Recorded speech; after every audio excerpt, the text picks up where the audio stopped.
What's up, guys? How are you? We ready? Yeah. All right, can you hold on to my microphone for a second? Because we're gonna skip these. All right. We can go over that. That's a real challenger mindset right there. So in all seriousness, I'm going to tease Brand Innovators a little bit because I know them and it's okay. When we did a prep call with each of us, and we probably have collectively 100 years plus of marketing experience up here. Oh, sorry guys, didn't want to reveal our ages, but and every single one of them was like, what's a challenger mindset? So we're going to define it, but before we do that, so let's just quickly introduce ourselves. Everyone knows me from this morning, Ken Harlan, Mobilefuse, and so we'll move it on, we'll do it quickly. This is on. Push it up. All right, I got it. Hi everyone, Omar Haque. I lead Omnichannel, which I'll explain in maybe subsequent questions, at Bimbo Bakeries USA. I've been at Bimbo for 6 years. And those who don't know Bimbo, which I didn't know 6 years back, we are the biggest baking goods company in the world. We are 20 billion in net sales. We have brands like Entenmann's, Sara Lee, Thompson's, and so on. All right, my name is Sam Martz, and I'm VP at Reckitt. Probably many of you guys know that company. And I lead our e-commerce health business. So not only upper respiratory, but also into wellness, as well as PC and pain. So happy to talk about many things. There's a few things I probably won't be able to discuss, but happy to be here. Jared Brody, EVP of Marketing for Resident. We are a house of brands in the DTC bed-in-a-box space. So unless you have been in the market for a mattress for the past 5 or 6 years, you likely have never heard of us. The brands are Nectar Sleep, Dream Cloud Sleep, Awara Sleep, Sienna Sleep. My responsibilities are new customer acquisition, CRM marketing, marketplace, and creative optimizations and operations. So if you see this, we have sweets, then if you want to feel better, and then take a nap. So we got it all covered, all right? Awesome. So let's define challenger mindset, and before we go on, when I think about challenger mindset, I think Barry was asked the question this morning, you know, what have you unlearned? But to me, challenger mindset is kind of like learning, always learning and unlearning at the same time, trying to be better, trying to connect with your consumers. But how would you guys define challenger mindset before we go into some examples? Sure, I can go first. To me, it's about disruption. And you know, we talked when I first joined Bimbo Bakeries. My manager for the first 5 years was our chief disruption officer. So and the way we thought about it was that our competition was not going to come from big food like Mondelez and so on. It was going to come from smaller, faster brands who were more nimble. So we formed a separate business unit where we wanted to disrupt ourselves. So think about like Netflix, right? When they disrupted themselves from sending DVDs at home to streaming. So we created a whole business unit, not only on paper, but in separate office to see what are the points of disruption. And I led channel disruption there. So that's how I met it. For me, it's a little bit kind of like Reckitt Ralph, right? How much can I break? And then reiterate into something new. So every day, I'm always looking at not only just introducing new brands, but also thinking about how you change a supply chain, how you look at something different from a financial perspective, how you might think about marketing slightly differently. So every day, if you're asking yourself those questions, you can ultimately get a bigger, better, brighter answer. Yeah, for me, we are a performance marketing company, so for us, it's just never being complacent. It's never taking for granted what big platforms are telling you the way to do things are. It's constantly challenging your assumptions. And it's also measurement versus plan. It's being pissed off when you're not doing well. And it's how do you correct that and how do you fix that? Wow, okay. So that's a lot. And I never thought we'd hear Reckitt Ralph up here, so I'm a little taken back right now, so I apologize. Let's jump into examples, right? Let's go from theory, right? Okay, we defined it. Let's go into some examples, and then we're also going to change it up. I'm going to open up for QA in the middle, right after this, a little further down, and at the end. So if you have questions, boom. we're here to answer any and all questions. So who wants to share? You guys have stories too. You guys have a lot of stories. Especially Sam, but everyone's got a lot of stories here. So share some stories, like whether it's how you define challenger mindset or even how someone else just defined it. What's a good story that from your experience where you disrupted, you wanted to go faster, stronger, harder, you wanted to turn things upside down and wreck it, however it is, like whatever that example is in your career so far, that is a great example of that. Can you share the background and what it was and the success of that? So each one of you can go. Okay, I want to take you back to my career a little earlier before Reckitt, because I think it's a fantastic example of disruption. So I spent 20 years at Coca-Cola, and what I tell people is if you can figure out how to sell Coca-Cola through the mail, you can figure out pretty much anything. It's really hard to do. So one day, I got a call from the Senior Vice President of Marketing saying we want to bring back Surge. How many of you know what Surge is? Oh, awesome. Okay, so I don't have to explain it too much. Imagine, for those of you who don't, imagine it is a competitor to Mountain Dew. In the 90s, many young boys sat in their basements and would drink this stuff to nauseam and think it was the best thing since sliced bread. Coke decided at one point in the early 2000s that they could no longer distribute it, and it really wasn't at the scale they needed to be in, so they discontinued it. Fast forward a couple of years, we end up getting a group called the Surge Movement. Now I want to tell you guys who the Surge Movement is. The Surge Movement are 3 dudes, let's call them. Trey, Evan, and Matt. One lives in California, one lives in Texas, and one lives in North Dakota. They've never met each other, right? And so they decide that they're going to crowdfund some dollars, and they are going to buy a billboard in the billboard space, I should say, inside of Coca-Cola's headquarters. So where you park your cars. Basically saying, Muhtar Kent, who was the CEO at the time, please bring back Surge. Which was like, oh God, here it goes, right? So you can imagine, all of you guys, like the amount of phone calls and the things we have to do to go solve this problem. So we end up, you fast forward, we're like, we're gonna do this. I get the call, Sam, you need to figure this out. We're gonna sell it on Amazon. I said, okay, well, we've got to change a lot of things that you guys would otherwise never do. We got to put it in a bigger can. We got to sell it for more dollars. We have to make the profitability work, right? We have to figure out the supply chain of this, right? Because if you're going to launch this, I got to show up with 30 trucks September 15th at Amazon, right? Imagine doing that. That's next to impossible given how much they surge, getting ready for Black Friday, Cyber Monday. And make sure that you have enough space inside of Amazon's distribution network, because you're gonna take up all kinds of space, and you don't screw up their financials, right? Oh my God. Well, guess what? Fast forward, we are the #1 search term on all of Amazon being PS4, right? We sold 40,000 cases of Surge in 8 hours. Wow. The third-party marketplace was selling it for $168, right?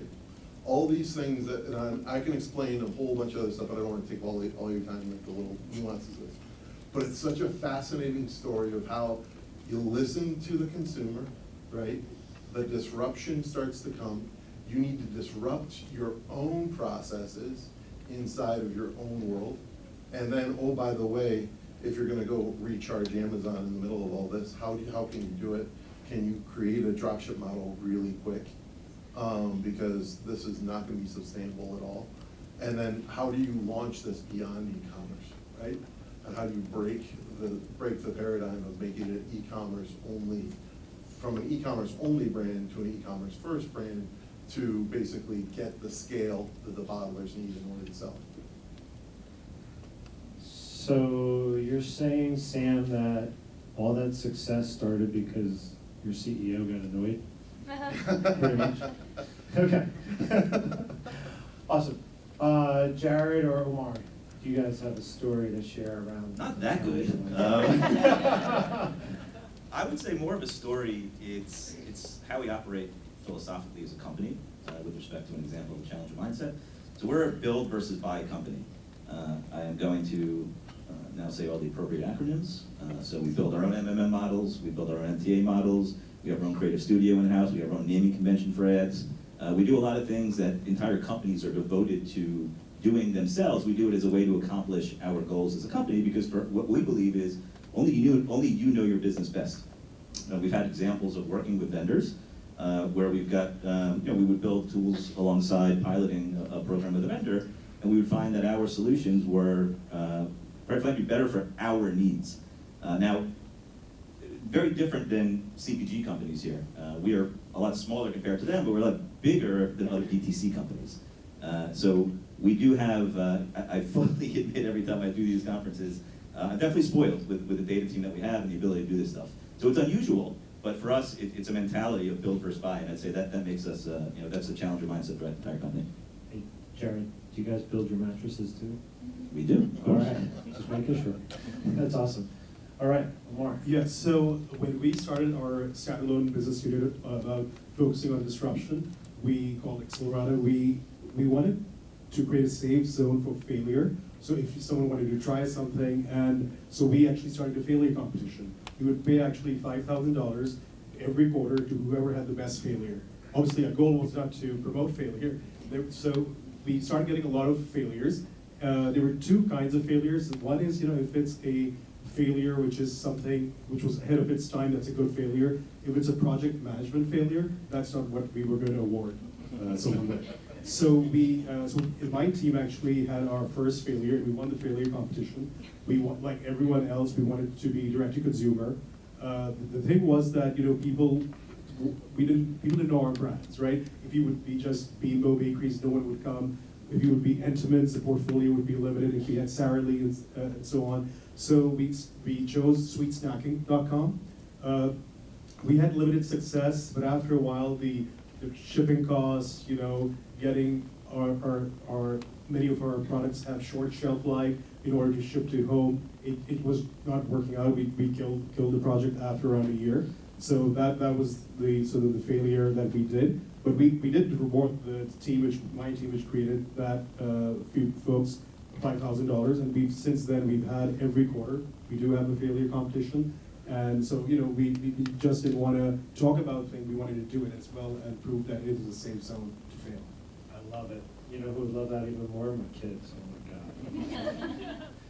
Any questions on any of these stories so far? Oh, all right, got one here. Awesome. Let him run. Juan from Church Dwight.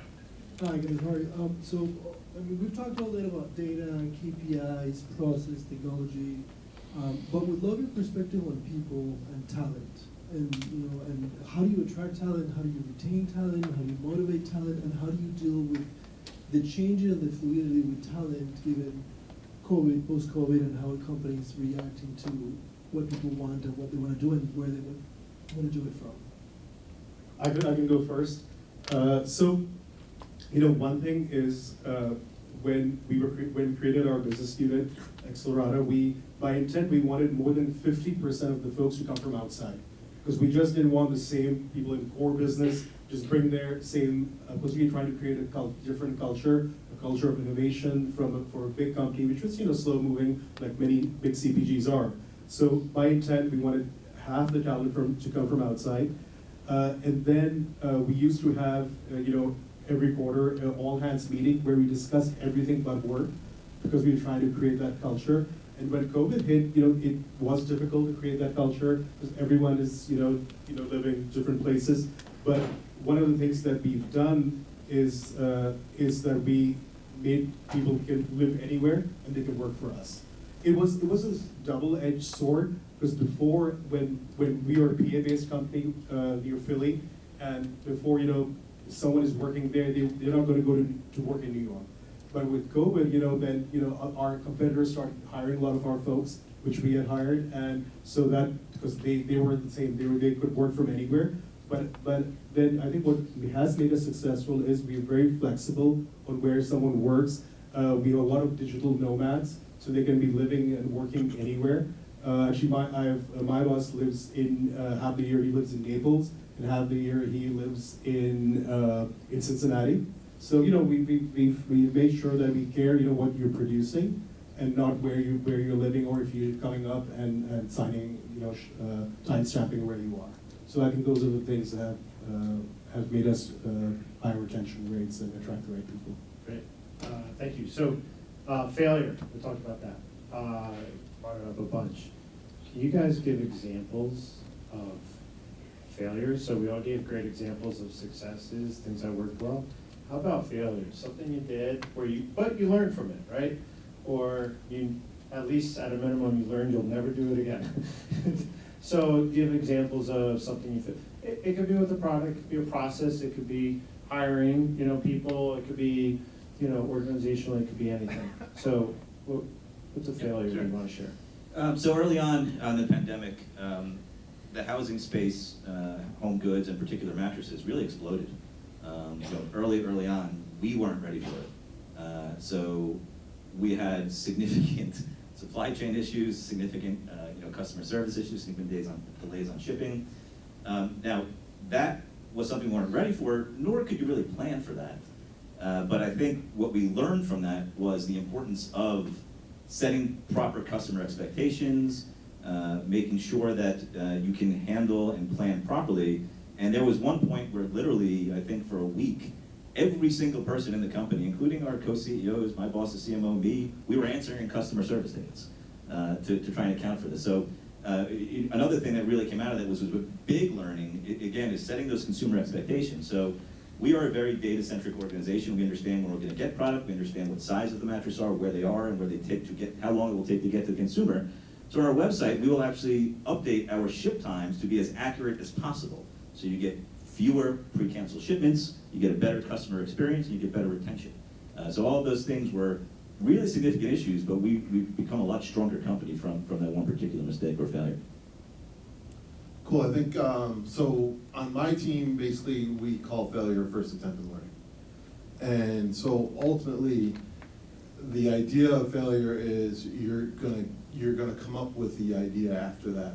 And you're gonna get to a better place. An example of that is the pandemic. As you might imagine, we were selling Mucinex. Mucinex was a huge demand. You couldn't even keep it on the shelves.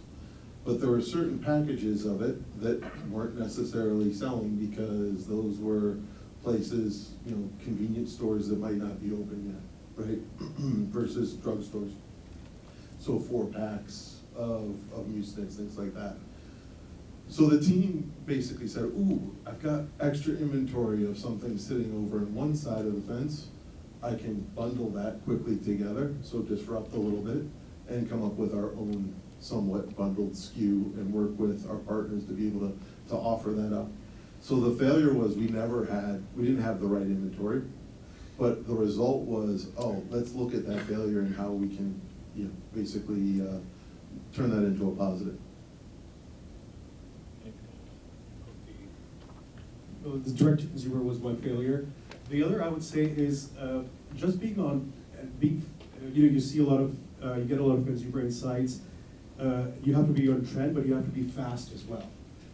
We did have a gluten-free bread, where that was a sort of bigger trend, but now, when people know what's inside that, it's not being as successful.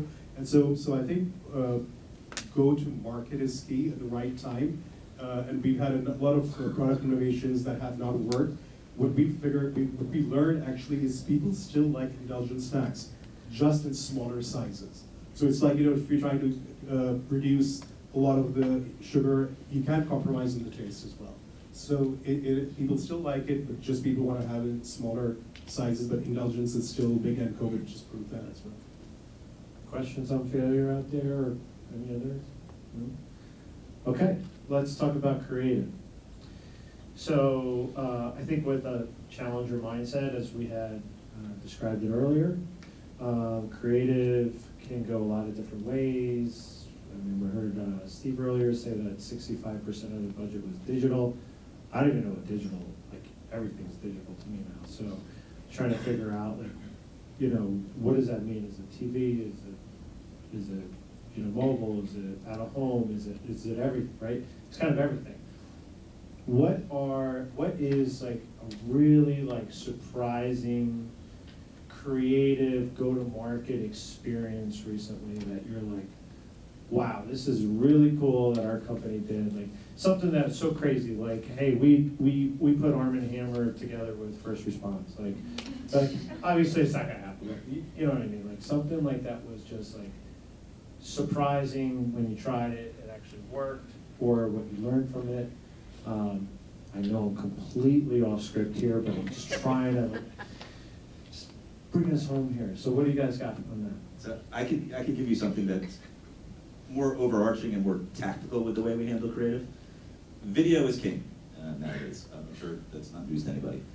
It's the sheer volume of creative that is necessary to get success that is astounding. So what we do, we have 4 different brands I mentioned. We're also in the UK and Canada. So we try to create 20 different creatives per brand per week. It's a lot of creatives. That could be a mix. It could be a mix of video.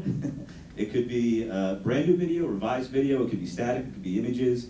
It could be motion. It could be UGC content. It could be true influencer content. It could be dynamic content, meaning you're browsing on the site and it's massaging the catalog to make sure that the dynamic product the person sees is the same as on the site.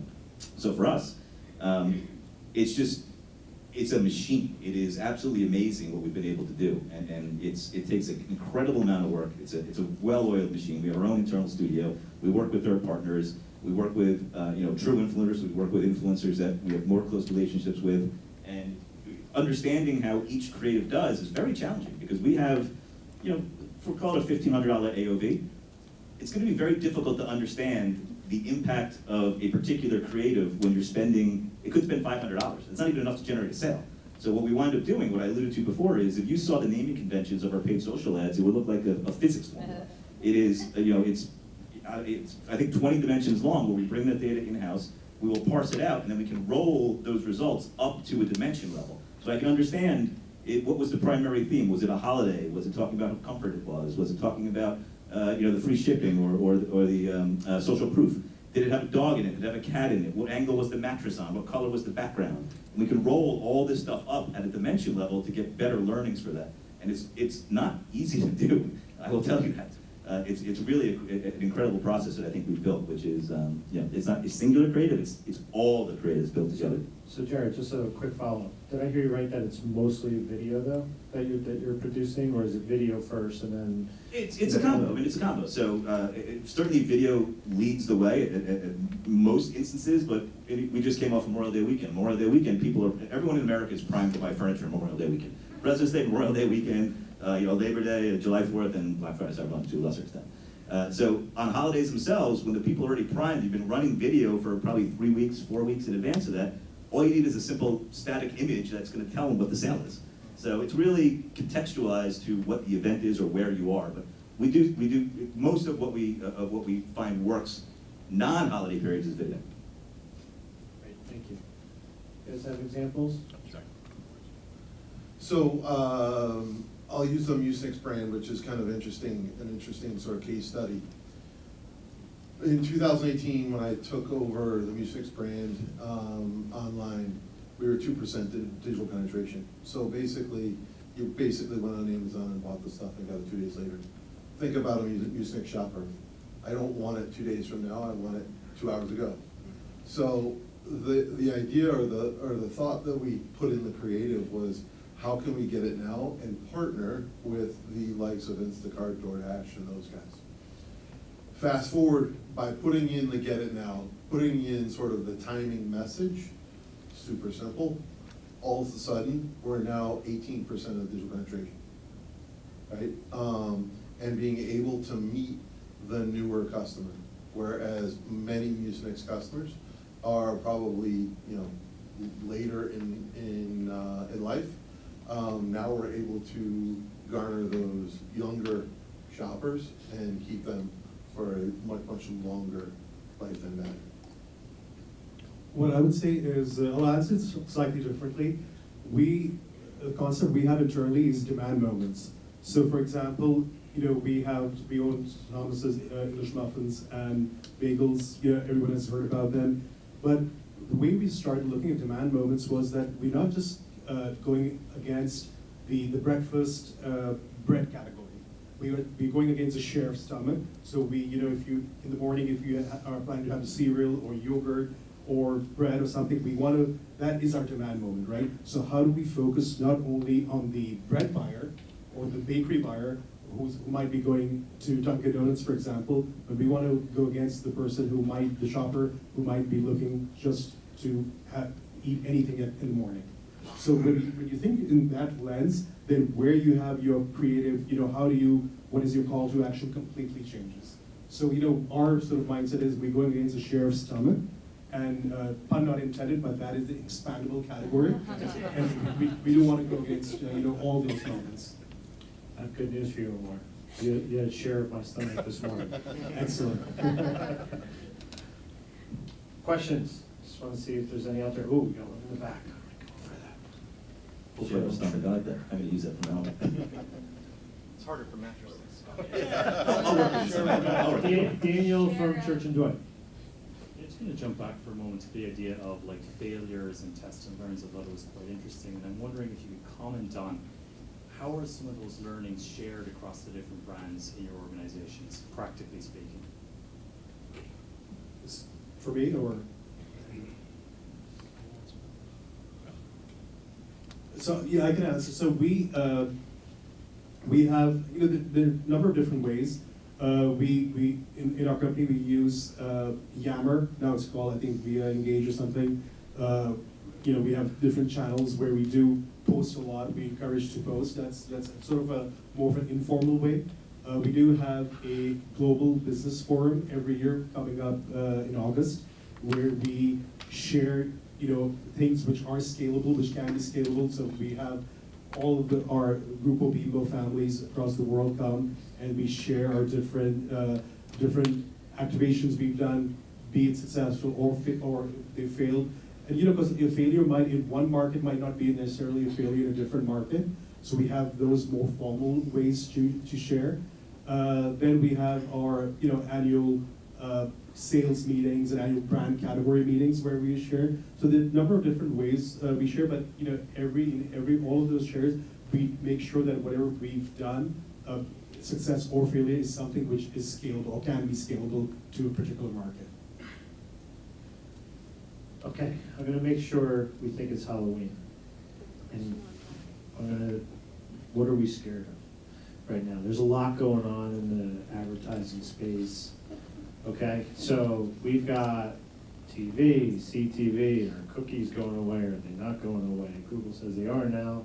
Device IDs have been deprecated quite a bit. Social, I mean, we've so many social channels. Who knows what the next social channel is going to be for the 4 or 5-year-olds that are out there right now. And like, what scares you guys, and how are you addressing that? Like, how are you trying to? What keeps you up at night, and what are you doing to address that? Told you totally off script.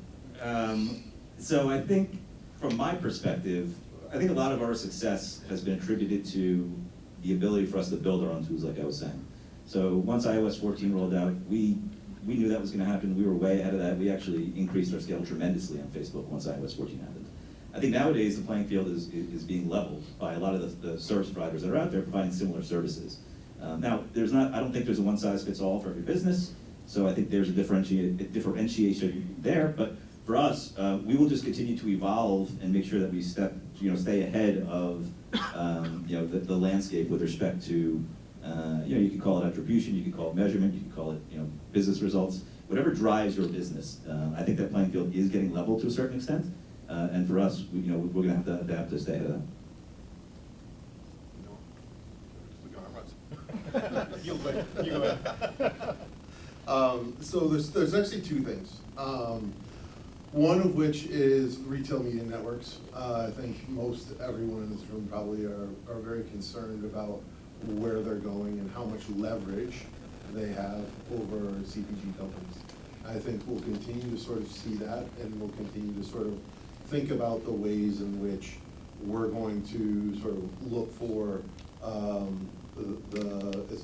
think what Stephen earlier shared, kind of looking for the assets to trade on, right? And how you look at what those assets are that you're looking for to invest behind.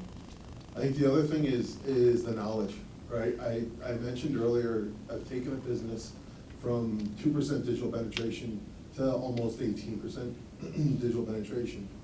How do you leverage that scale of knowledge throughout an organization? How do you make sure that whatever's up here in my brain is able to go through everyone else's brain in the organization, and you spend less time arguing over the process and more time talking about what could be possible? Yeah. No, you. So sorry. You good? Oh, go ahead. Yeah. So first I wanted to ask if there are any retailers in the room. Right. What retailer? Well, I'm ex-Walmart, Okay. so. You're ex though. I'm ex though, so you Okay, can say whatever. perfect, good. It's similar I've already to heard what Sam that. was saying, retail media. It has its importance.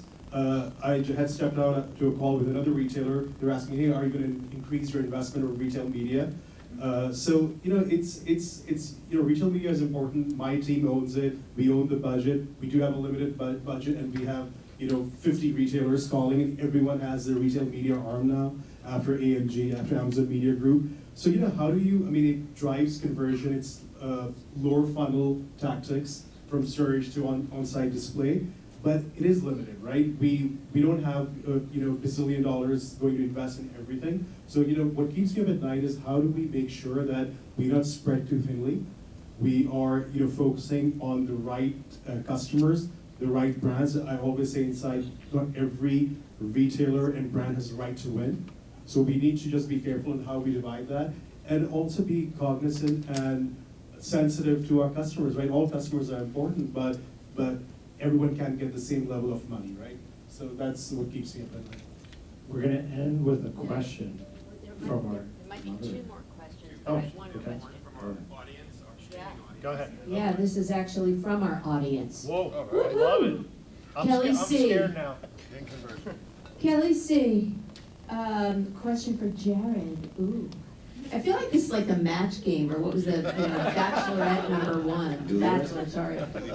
For Jared, how do you keep costs from skyrocketing when you produce massive amounts of creative in the process you described? It's great for, challengers really need to understand that.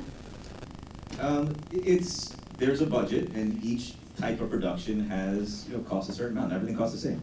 To do what we call performance video, which is a little more professionally done, it's more scripted, it takes a little more work.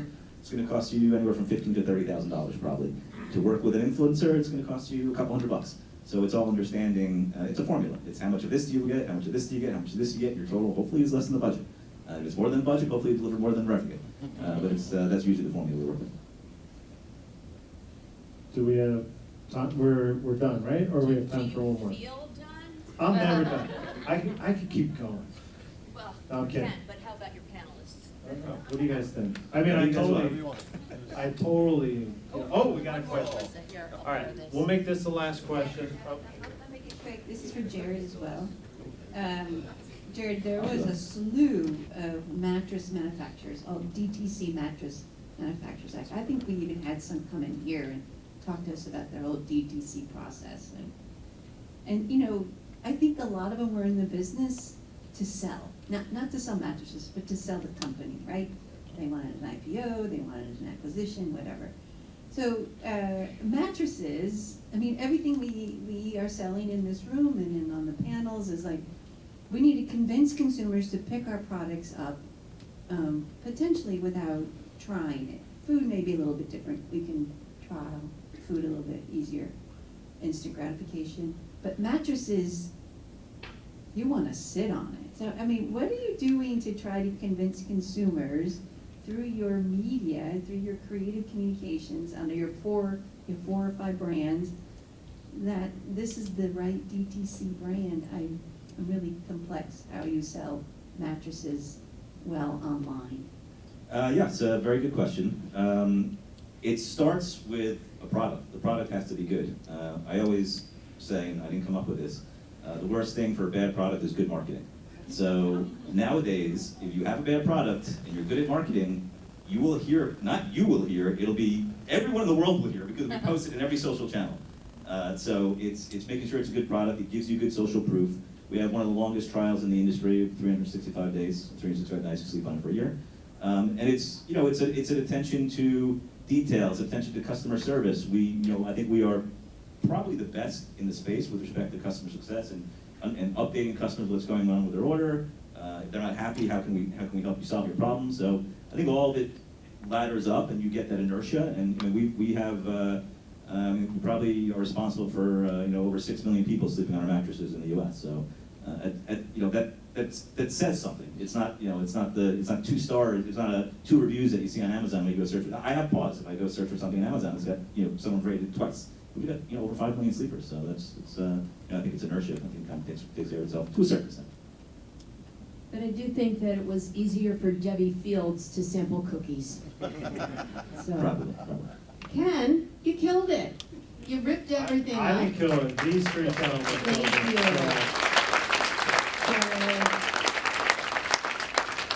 Very good. Thank you so much. Really appreciate it.